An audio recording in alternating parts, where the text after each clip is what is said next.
you. Thank you so much for being here and watching. I hope you are all doing well.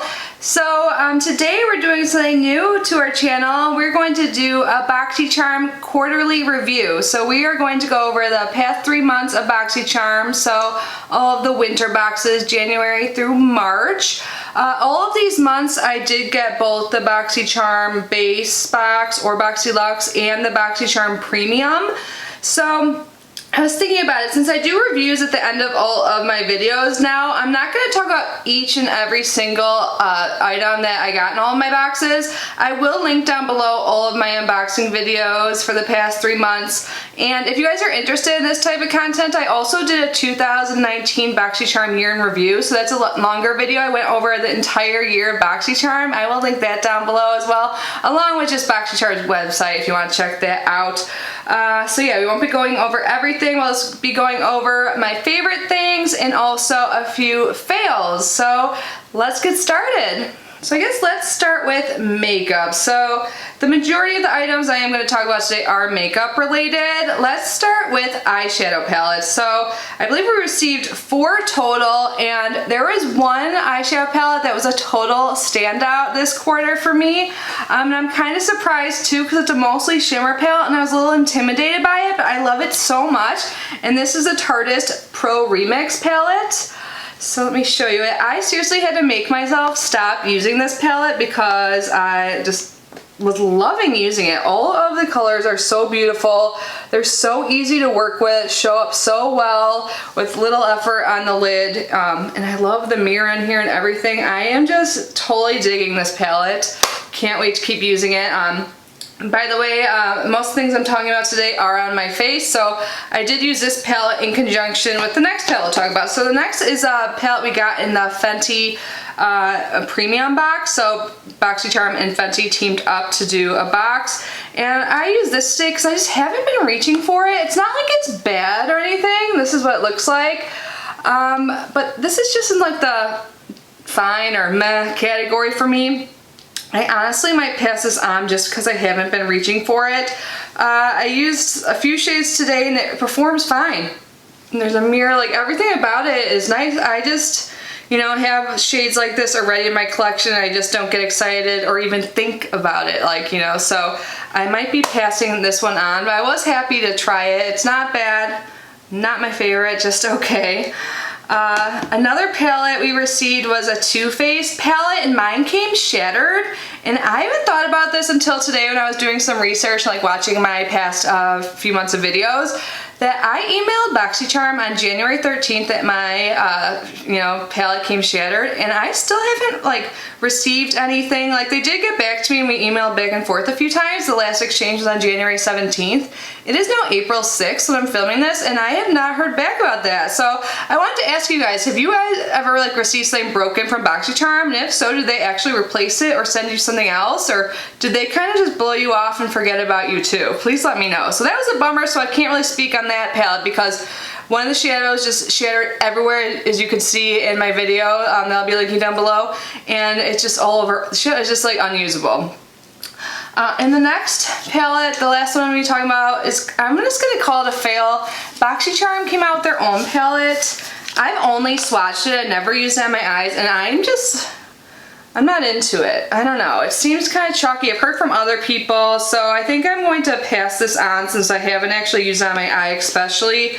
Maybe I'll post it on my Mercari page, I'm not sure, but yeah, they priced it really high too. Wasn't it like almost $40 or something for this palette? And the quality just doesn't seem that great. I don't really need another palette, so yeah, this was, I guess I would consider this a fail since I'm not going to be using it. This quarter was the first time that Boxycharm released complexion products in their boxes, so I was so excited, as you guys saw. I love complexion products. I have both of these on my face today. So Boxycharm had us fill out like a complexion survey. But unfortunately, the shades I received, I would say, are too dark for me. So the Becca Ultimate Coverage 24-Hour Foundation, I received it in the shade Cashmere, and it is too dark for me, and so I mix it with other foundations. I have it on today. I just mixed like a porcelain shade with it, and I do like this foundation for filming. It's very full coverage. So, and it translates well on camera, but like in real life, like, let me look. Well, right now it doesn't look too bad, but like after a little while of wear, usually it looks just a little cakey and a little obvious, which of course full coverage foundations are usually obvious. But yeah, I'm just only into this for filming, but I do film a lot of videos, like at least one a day, so I'll definitely use it. But yeah, too dark for me despite me filling out the complexion quiz. And the complexion quiz, we like gave them examples of what shades we are in other like formulas, other foundations, like in other brands, but yeah. And the next thing was a concealer from Pretty Vulgar. I got it in Undercover 60 White, or I think the color is Little White Lies. And this one I do have under my eyes. It's not bad. It definitely does not work for covering like my blemishes and stuff. I tried that today. I have several. And yeah, it's okay under the eyes. It's like the same shade as my skin tone. Normally I go for lighter shades for like a brightening effect under my eye, so I never really reach for this, to be honest. So I'm really excited that Boxycharm started including complexion products, but these two products are just like okay for me. Now some makeup items I loved. One I did not expect to love. It looks a little dirty because I was just using it. This is by Becca. It's their Glow Gaze stick. So usually I reach for this on like no makeup type days. So it's just like a stick like this. I never reach for these types of formulas, but it just looks like so nice and natural and glowy. I did put it on, but then I put powder on. I didn't put on any additional highlighter, but I still think it kind of shows through and it looks really natural and it doesn't move around your foundation at all. I love this and I'm so happy we got it. And I love when I find things that I wouldn't expect to love, but then I fall in love with them in boxes. That's like one of my favorite parts of subscription boxes, so this is a great find. Next is something I use every day. I wouldn't say it's like the most wonderful product in the world, but it does its job, but like it's a loose setting powder. I think most loose setting powders are pretty good, but this is by Ciate London, the Everyday Vacay Coconut Setting Powder. I usually use this only under my eyes, like literally every single day. Today I use it all over my face. I do like this. I will definitely use the entire thing, so I definitely wanted to mention this. This is definitely one of my most used products from the quarter.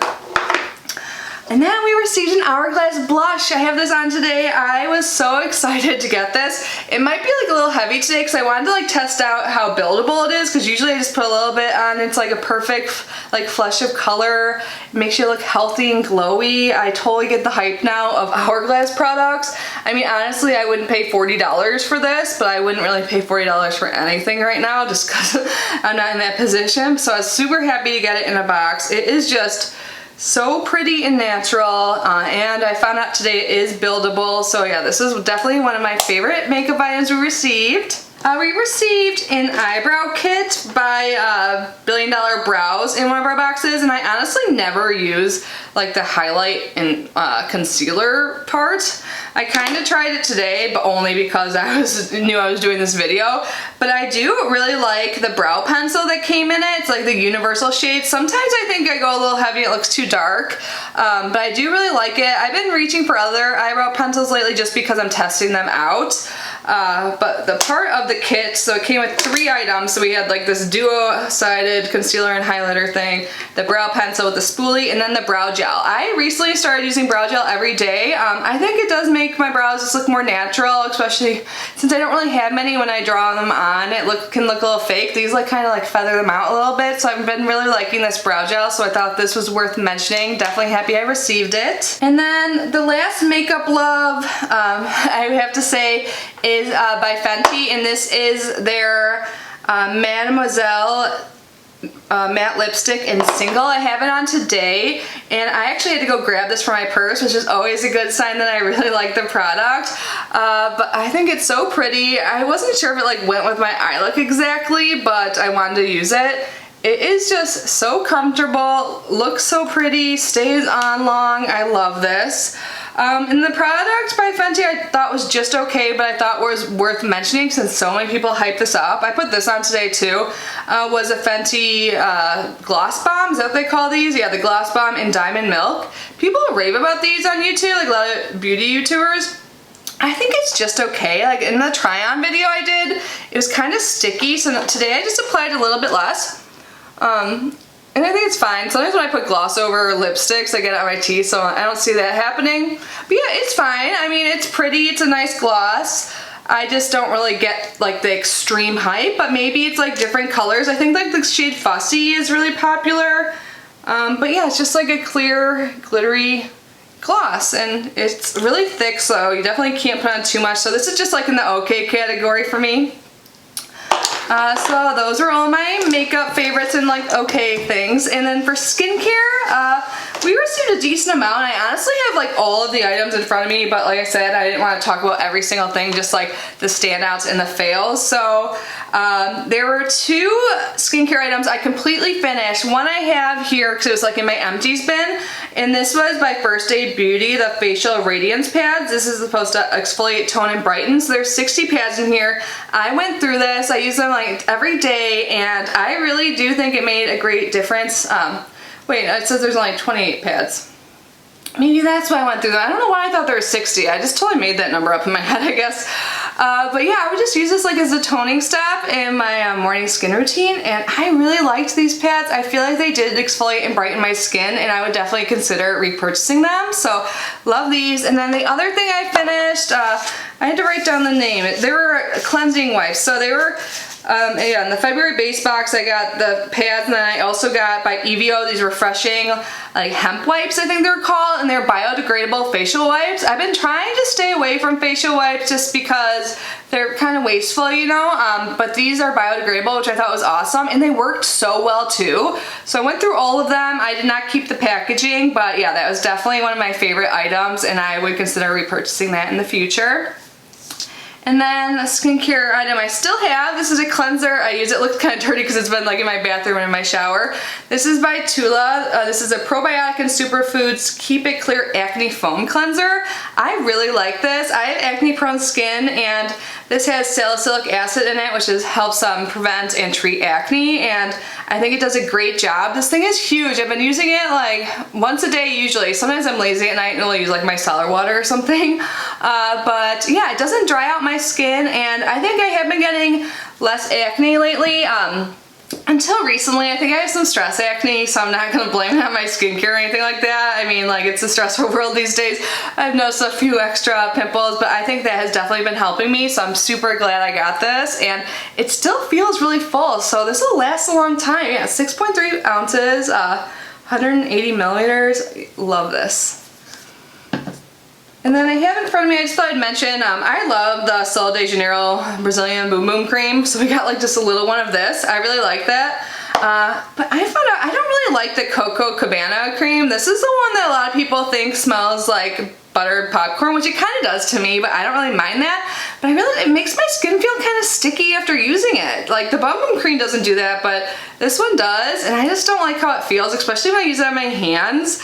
But usually even if I'm not using it as a hand cream, I'm using it on my body, applying it with my hands. So yeah, I'm just not a huge fan of this like consistency. It's like a gel more so than a cream. I don't know, have any of you guys experienced that?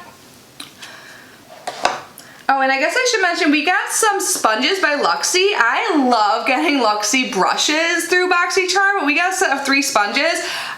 It is filthy, I just used it.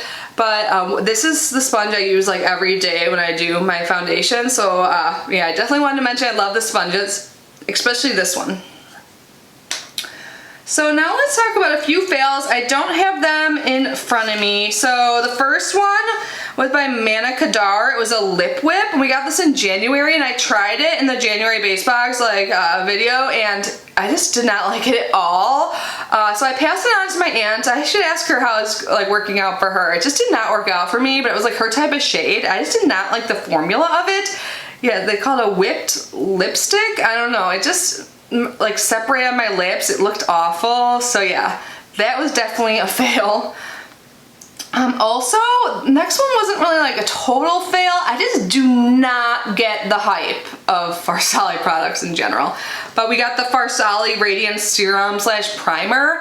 I tried it out. It just didn't really make my skin more radiant. It didn't affect my makeup wear at all. It's like $54 or something like that. I just don't get it. And I've tried other Farsali products and I just don't get the hype of any of them. it's not like they suck, I just don't think they really do much. So I only used that a couple times. I ended up selling that on my Mercari page, which, by the way, I'll link down below if you guys are interested, but no pressure. But yeah, so I do not have that anymore. Just overhyped brand in my opinion. Another overhyped product, which I no longer have and also sold on Mercari, was the Glow Recipe Watermelon Facial Mist. That was the most fine mist I have ever tried before. I literally like had to spray it right up close to my face like 12 times to even like feel it or notice it doing anything. Like, don't get me wrong, it smelled great and all that, like watermelon, like love that scent, but I just think it was the weakest mist ever. And they say to like hold it 8 to 10 inches away, but it just, yeah, I don't know. It just didn't do anything for me, and I've heard so many people rave about it. Maybe it's just me, but not worth it.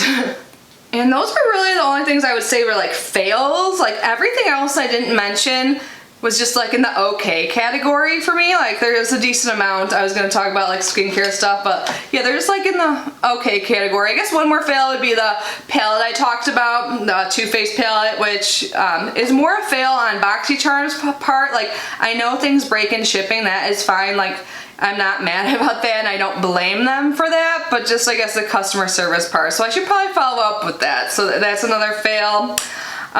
So yeah, and then I want to say what I think the best and worst boxes were. So honestly, the worst box I would say would be the January base box, because like when I was writing out all of these, like I said, like a little bit of notes in front of me, so I knew everything. In the January base box, none of the items were a favorite of mine. Like, you can see, I put like, well maybe you can't, but I put like smiley faces by things I really liked. In the January base box, just none of them were my favorites. I ended up giving away some things. One thing was that fail, that lipstick by Manicadar. So yeah, that was the lamest box, I think. And my favorite box, I would say, was the February base box. I put smiley faces by like all of the items. A lot of them were my favorite list. I thought that was a great box. And then I just want to mention like the premium boxes, when I like was reviewing them back, like they were like pretty good, but overall they're kind of just like okay. Like none of my favorite products really came from the premium box besides like a lipstick from the Fenty box. So the premium box, you know, was a little bit more expensive than the base box, but I honestly have been more satisfied with the base box. And in March we did get Boxy Luxe, so we got more items, and I do think that was a pretty good box, and I did have some items from that that were my favorite, like the Tarte palette. Like this is my all-time favorite item of the month, so I can't wait to keep using that. But yeah, I think that is everything I wanted to talk about. So I'm going to continue doing my like reviews in the future at the end of my beauty box videos, because I think it's kind of helpful, and also I just love to talk to you guys. So I would love to hear what your favorites and fails were from the quarter for Boxycharm, or in the last few boxes. I would love to talk to you guys down below. And anyways, I hope you guys are all doing well. I hope you enjoyed this video. Please let me know if you do, and I'll continue doing quarterly type videos. I think I'm going to do one for Ipsy too. So yeah, let me know if you want to see an Ipsy one. Anyways, thank you guys again for being here. I love you so much, and I will see you in my next video. Bye guys.